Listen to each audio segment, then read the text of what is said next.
Más el señor Mendoza,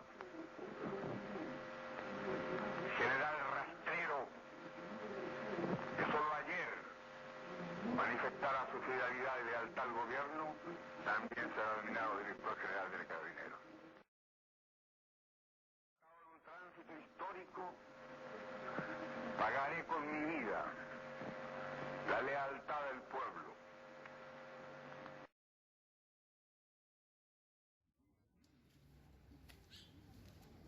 El golpe de Estado comienza a las 11 de la mañana aproximadamente, cuando Salvador Allende da su último discurso a través de una radioemisora del gobierno. Aquí, un memorial de los 26 ejecutados del desierto de Atacama. Prosigamos. A mediodía comienza el bombardeo hacia la montaña, que se prolonga durante 15 minutos, pero uno de los cazas se desvía hacia el domicilio de Allende. Mujeres de la Moneda tienen 3 minutos para salir del Palacio de Gobierno porque serán bombardeadas por la Fuerza Aérea esa dependencia dentro de 3 minutos exactamente. Ya han transcurrido 30 segundos.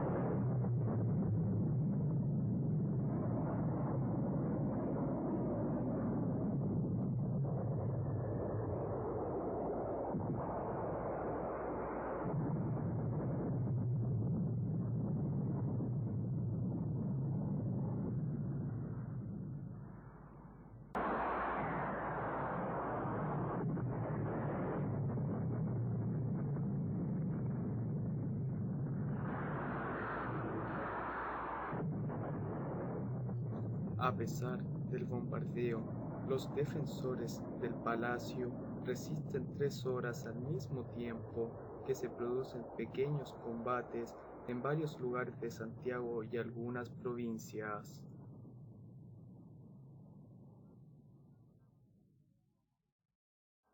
Pocos minutos después, caída la moneda, el presidente Salvador Allende fue encontrado muerto en el salón principal.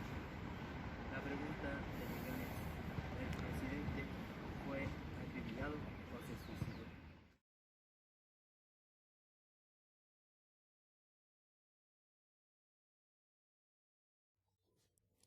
Ya, son preguntas relacionadas con la dictadura militar. Ya, lo primero es, ¿cuál era tu visión política en ese tiempo? ¿Recuerdas como más o menos? Política, yo sé que había un desorden generalizado en el país porque todo el mundo estaba dividido. Entonces, políticamente hablando, prácticamente no había gobierno. ¿Y a favor de qué estabas tú? A favor de que se terminara ese desorden, que alguien, que era el presidente, tomara las riendas del poder bien y no diera la impresión de que era manejado por las fuerzas que lo habían apoyado para ser presidente. Yeah. Yo quería que hubiera orden, de donde viniera. Si ellos podían poner orden estaba bien, pero si los partidos de oposición tenían que poner orden también estaba bien. Nunca pensé, eso sí, que los militares iban a intervenir. Y en el momento de eso, ¿cuál fue tu opinión? ¿Qué fue lo que sentiste en el momento del bombardeo y de todo eso? Es que era tal el caos que existía en ese tiempo que al principio dio temor que hubiera habido un golpe de Estado, un bombardeo de la moneda, pero también nos trajo como una esperanza de que las cosas se tenían que arreglar, de alguna manera se tenían que arreglar. Ajá. ¿Y en ese momento en dónde estabas? Yo estaba comprando en una fiambrería lejos de Ya. aquí, estaba comprando. Cuando por radio escuchamos que estaban bombardeando la moneda, yo no tenía idea. En ese momento, ¿qué tuviste que hacer? Prácticamente tuve que venirme. ¿Cómo sería que hasta se me olvidó el hijo que tenía en el colegio? Porque de repente fue el susto, de un momento a otro, decir que te están bombardeando la moneda, te asusta. Y la gente, y por radio empezaron a decir que la gente se fuera a sus casas, que los que estaban trabajando tenían que salir de los lugares de trabajo para ir a sus casas. Entonces, eso en un país que nunca yo lo había vivido, me dio cosas. Pensé que lo único que tenía que hacer era llegar a mi casa. En ese momento, ¿qué edad tenías? En el 73, a ver, tenía...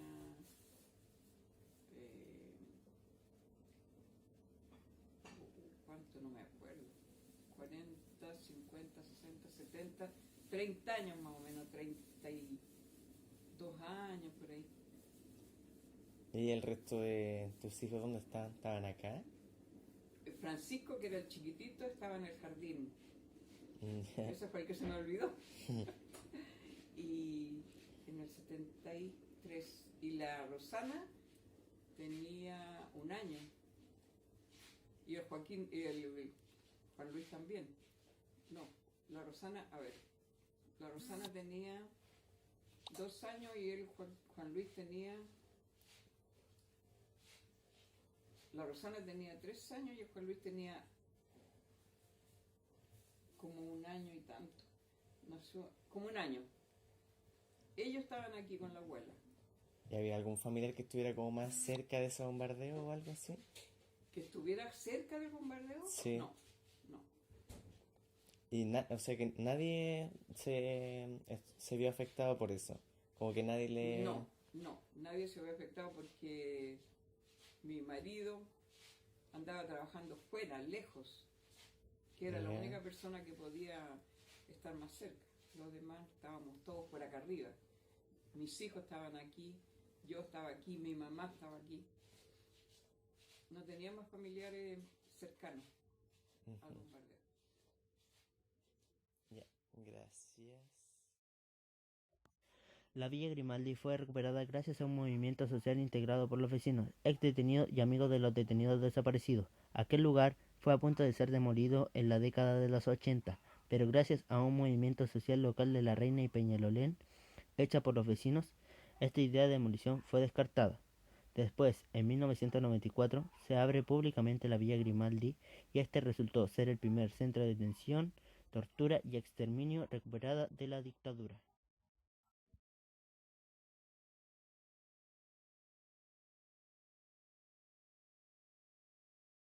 Hola, soy María Eliana Sepúlveda, soy licenciada en Lengua y Literatura Inglesa y viví la difícil época de los 70 y los 80 acá en Chile, difícil en términos políticos y también en términos económicos y sociales, y voy a contestarle algunas preguntas a Juan Andrés. Hola María Eliana, ¿cómo estás? Espero que estés muy bien. Solamente quiero hacerte un par de preguntas, cómo viviste la época y tal, cómo fue la experiencia para ti. Vale, comencemos. ¿Qué parte de la época de conflicto viviste? Mira, yo nací justo, no soy exactamente una persona que vivió de forma más cruda la época del 70 al 73 y los años que siguieron, pero sí tengo recuerdos importantes y que puedo compartir. Nací el año 70, por lo tanto del 70 al 73, que fue la época del gobierno del presidente Allende, gobierno socialista, que gatilló esta reacción en un grupo de gente de derecha amparado en los poderes en el poder de los cuerpos de las Fuerzas Armadas acá en Chile. Organizaron esta represión contra el gobierno de Allende porque las cosas no funcionaban muy a favor de los empresarios ni de los intereses económicos más particulares. El gobierno de Allende era un gobierno que promovía la igualdad y la igualdad significa muchos otros principios, solidaridad, muchas veces renunciar a los beneficios y a las garantías personales en pos de que avancemos en sociedad de forma igualitaria, y eso no siempre es fácil.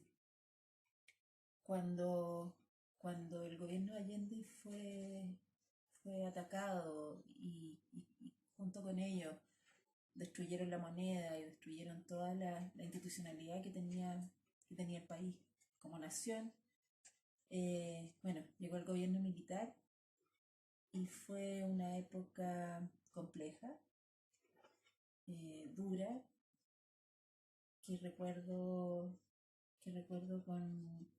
con mucho dolor a través de las experiencias de mis padres, sobre todo. Vale. Segunda pregunta. ¿Cómo fueron esos años para ti? Tengo recuerdos, por ejemplo, de toques de queda, donde no podíamos salir de las casas después de las 9 de la noche, y si lo hacíamos corríamos el riesgo de que nos tomaran presos, nos apalearan y quizás de no llegar a nuestras casas. Era una época en que no nos podíamos reunir en grupos de personas porque también era visto como un riesgo para el gobierno de la época. Era todo muy uniforme. Quizás estando dentro del sistema estábamos un poco adormecidos y muy aterrados por los actos que habíamos visto. Entonces, lo más terrible fue hacer la comparación, para mi generación por lo menos, la comparación de salir de esa época oscura. Recuerdo a mis padres, profesores los dos, con mucho susto de decir que ellos eran opositores al gobierno de Pinochet, y ojalá que no se mencionara, y en ese sentido a nosotros como hijos también nos advertían de que no comentáramos esas cosas porque había mucho miedo. Mis padres eran militantes del Partido Radical Socialdemócrata, bastante activos, eran personas conocidas en la ciudad, y quizás eso generó algunas garantías de seguridad, porque su conducta era bastante intachable. Recuerdo que a mi papá como profesor lo exoneraron, lo que era una aberración, porque mi papá había trabajado muchísimos años en el magisterio, y exonerar significa echar sin ningún reconocimiento y a la calle, y probablemente con muy pocas posibilidades en ese tiempo, porque fue dentro del gobierno, dentro de la dictadura, con muy pocas posibilidades de encontrar trabajo de nuevo. Afortunadamente fue reintegrado, pero se cometían muchas injusticias. Muchos profesores fueron exonerados y quedaron con sueldos miserables o sin nada. Eran tiempos de silencio, culturalmente eran tiempos donde no teníamos opciones de nada. La música que escuchábamos era siempre la misma, siempre eran en el folclore los representantes de la derecha más dura, los Guasos Quincheros, por ejemplo, las Cuatro Brujas, Gloria Simonetti, eran los artistas que nosotros veíamos, y había un mundo funcionando clandestinamente de personas que impulsaban la cultura desde muchos rincones, de una forma mucho más rica, mucho más inteligente, mucho más bella también. Y todo eso estaba oculto, no era permitido. No era permitido escuchar música de protesta, música trovera, música que llegaba de otros países centroamericanos. No estaba permitido. Todo estaba muy dirigido e intervenido desde las cúpulas pensantes del gobierno militar, digamos. Entonces era muy normado todo. Era una época que probablemente lo que salvaba era la historia familiar de cada uno, pero el país estaba sumergido en un apagón, en un frío tremendo. Fue una época muy, muy, muy dura, muy dura. donde veíamos, a nosotros no nos tocó directamente como familia, pero veíamos desaparecer de repente conocidos, historias de tortura de personas que no habían cometido ningún delito ni nada, sencillamente por pensar diferente a uno lo castigaban y sin muchas explicaciones tampoco. Una época dura, especialmente para las generaciones, en el caso mío de nuestros padres. Nosotros vivimos un poco a través de ellos todo el miedo, la represión, y después en la comparación la pobreza que existía en todo sentido, económica, cultural, de aspiraciones humanas, en todo sentido. Vale. Creo que en esa pregunta me has informado mucho más de lo que abarcó la otra y me conformaste en la otra pregunta. Me has completado todo, prácticamente todo ya. En cuanto a la otra pregunta que venía, Sí, pero dime cuál es. La podemos redondear un poco. bueno, ¿cómo fue el retorno de la democracia?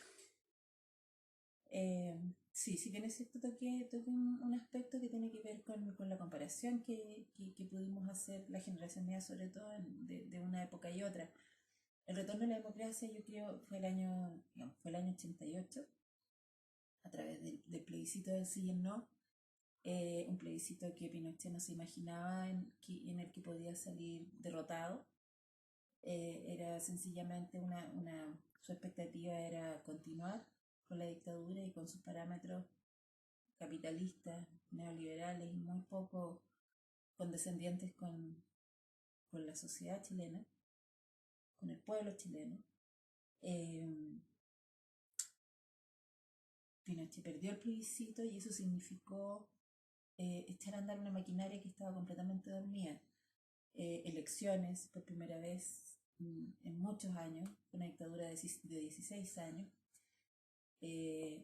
activación del Congreso con sus miembros, senadores y diputados. No habíamos tenido representantes sociales desde ese punto de vista. Recuerdo que fue probablemente el tiempo más intenso y más bello de unión de los partidos que estaban en contra de la dictadura. Se formó en ese entonces la concertación de partidos por la democracia, que abarcaba desde la democracia cristiana hasta el Partido Comunista, y que luchó intensamente por sacar su candidato, que en ese tiempo era Patricio Aylwin, y se logró. Eran tiempos de verdadera fiesta, de una emoción profunda, probablemente tiempos que nunca volvieron y que nos farreamos también, que podrían haber sido mucho mejores si las propuestas hubieran sido más serias también, y si los amarres de la derecha no hubieran sido tan groseros. El tiempo, sin embargo, en términos culturales, el tiempo que vino después con el retorno de la democracia fue completamente diferente al anterior a la dictadura. Nos llenamos de música, nos llenamos de cantantes que solo habíamos escuchado escondidos en las casas. Silvio Rodríguez, Joan Manuel Serrat, el regreso de toda la gente exiliada que había vivido toda la época anterior, había vivido exiliada en Europa, en Venezuela, en otros países que los habían acogido, volvieron. Se vivió un fervor que probablemente no volvimos a sentir de ninguna otra manera, y para mi generación fue un contraste tremendo. Fue prender la luz de la cultura, la música, los libros, todo podía ser. Andar libremente por la calle, reunirse, fiestas alegóricas a los pueblos indígenas, todo lo que no se pudo hacer en la época anterior, se pudo hacer ahora. Y eso sí lo recuerdo con cariño, a pesar de que creo que nos falta mucho todavía por instalar una justicia que nos representa a todos. Vale, creo que me has dejado muy conforme con tu respuesta y a la vez impactado. Y conforme. Okay. Vale, muchas gracias. Gracias. Bueno, a través de la investigación y la entrevista realizadas por mí, por nosotros y mi grupo, se podría concluir que cada familia vivió el bombardeo y la dictadura de manera diferente. ¿Qué opinan ustedes? Bueno, sin duda, como decía Joaquín, no toda la gente vivió esta dictadura de igual manera, ya que la gente de la clase alta estaba a favor del golpe de Estado, ya que era un gobierno marxista, el cual era un cáncer que se expandía por toda Latinoamérica y mucha gente de la clase alta salía a celebrar a las calles, haciendo asados afuera de sus casas, entre vecindad, celebrando que ya se había acabado este gobierno de Allende. Pero mucha gente del bajo pueblo está indignada sin saber qué hacer, ya que el gobierno de Allende fue el único gobierno durante la historia chilena que prestó atención a las faltas de la gente de escasos recursos, pensaba en ellos, por fin eran escuchados durante mucho tiempo en la historia de los gobiernos de Chile. Sí, siguiendo lo que decía mi compañero Erwin, de que tampoco fue fácil esa época después del bombardeo de la Moneda y de que Allende haya muerto. Se pasó también una época dura para la familia, ya que cuando había toque de queda en las noches, em, Pinochet mandaba a patrullar a oficiales para que no haya supuestamente ninguna reunión, pero al final solamente capturaban a personas que solamente andaban en esa hora sin ningún motivo, las arrestaban y al final muchas familias perdieron a sus familiares queridos. Y eso. Bueno, hubieron muchas muertes, torturados, personas desaparecidas.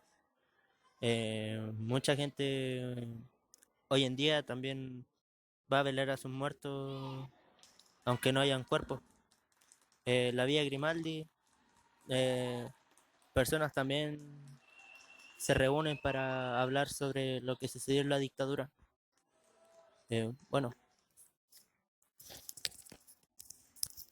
Sin duda un acontecimiento que afectó a varios chilenos. Incluso hoy en día hay gente que sigue buscando a sus familiares desaparecidos, ya que cuerpos, por ejemplo, un mismo cuerpo podía estar en 5 partes distintas y gente del desierto de Atacama también sigue buscando, haciendo agujeros y no encuentran nada.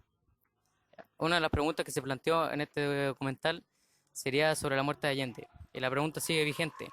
¿Se habrá suicidado o lo habrán acribillado?